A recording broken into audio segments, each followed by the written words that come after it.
Hello, welcome back to the Checkout Guy YouTube channel. Green Monday sale is the perfect chance to boost your online sale.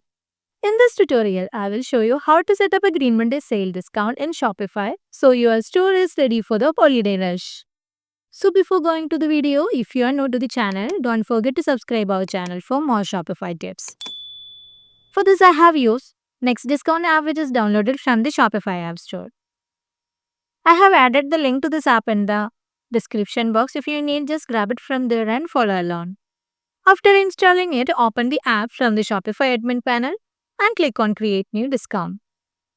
And choose a discount type as your discount code and give any discount code.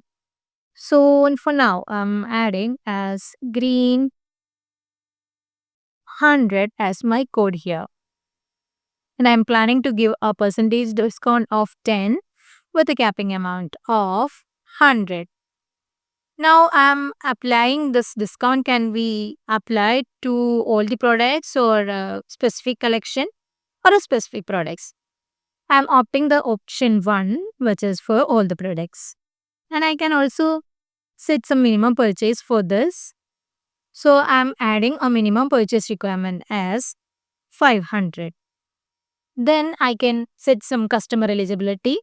For now I'm adding it for all the customers.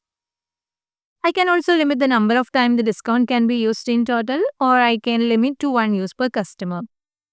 So by enabling this code can be used only one time per customer. And I can also set some start date or an end date through which this discount can be activated or through which this discount is alive.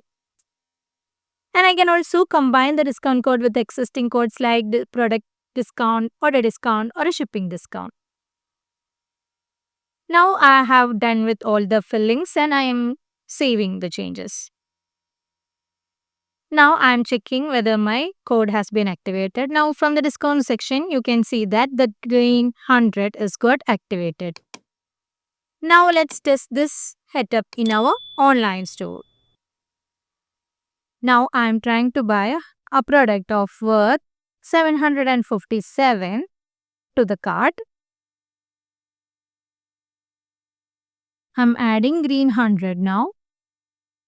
Now you can see that the code has been applied and the 10% of the maximum retail price is got deducted which is 75. So I have got the 75 rupees as my discount. Now I am checking with some other products. See, I am trying to buy this product. Now it costs 1350 and I am applying my discount code here. Now you can see that amount 100 rupees is deducted as the discount amount. So, which is deducted from the MRP. Even though the 10% of the 1350 is 135, my cap condition which I have been set was 100. So, this will ensures that the customers will not be getting any discount amount more than the cap amount. So, it will be 100 for in this case. So, no customers will be getting any discount amount has more than 100. Now, I am checking the minimum requirement condition here. That is, I am trying to buy this product. So, it goes only 23. If I am applying the code here, you can see that it's not valid for this product because we have already set up our minimum purchase requirement as 500 in the cart. So this code will not be getting applied. And that's how you create a Green Monday sale discount in Shopify. Check the app link in the description and you get started today. So if you find this video helpful, don't forget to subscribe, share, like and comment. Thanks for watching.